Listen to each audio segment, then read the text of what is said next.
இன்றே டவுன்லோட் செய்து உங்கள் ஃபேவரட் ஷோக்களை என்ஜாய் பண்ணுங்க. அந்த அறிவழக சுதந்திர போராட்டத்துல கலந்துகிட்டு ஜெயிலுக்கு போயிட்டு வரானாக்கும். அவன் கெட்ட கேட்டுக்கு அந்த வெறும் பையன் இருக்கானே அவனை அப்படியே ஊர்வலமா கொண்டு வர போறானா.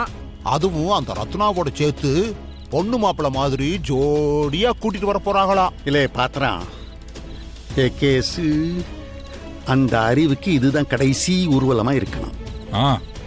இதுக்கு அடுத்து தாரத்தை பற்றியோட அவன் பாடையில போற ஊர்வலம் தான் நடக்கணும்.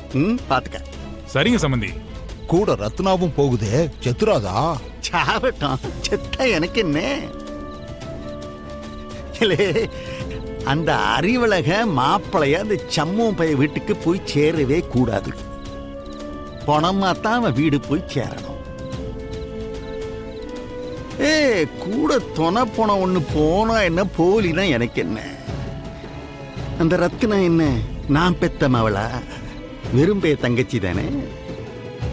அந்த விரும்பிய குடும்பமே அழியணும்னு தானே நான் நினைச்சுக்கிட்டு இருக்கேன், பரணிய தவிர.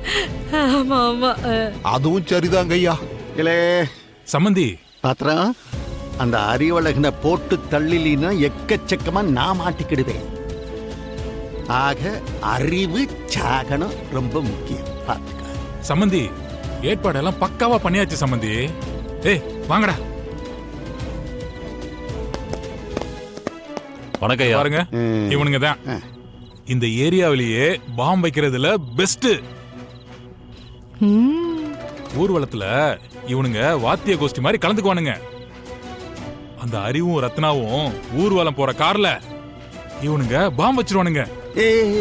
அந்த டிக்கு டிக்கு டிக்கு ஓடுவது கடிகாரம் அதோட அட்டாச் பண்ணிருக்கும்ல அதுவும். ஆமாங்கய்யா, அதுக்கு பேரு டைமர்.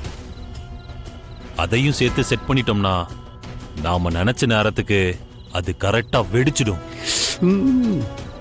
பவர்ஃபுல் பாம் இங்க வெடிச்சா உடம்பு துண்டு துண்டா போயிடும். உள்ள இருக்கிற யாருமே தப்பிக்க முடியாது. பாவம் ரத்னம், அந்த அறிவழகனை கல்யாணம் பண்ண பாவத்துக்கு அல்பாயுஸ்ல போய் சேர போறா. அக்கா, அவளை கட்டின பாவத்துக்கு தான் அந்த அறிவழக அல்பாய்ச்சா போய் சேர போறான். அதை மறந்துடாத நீ. ஆமா ஆமா, அவன் போய் சேர வேண்டியவன் தானே.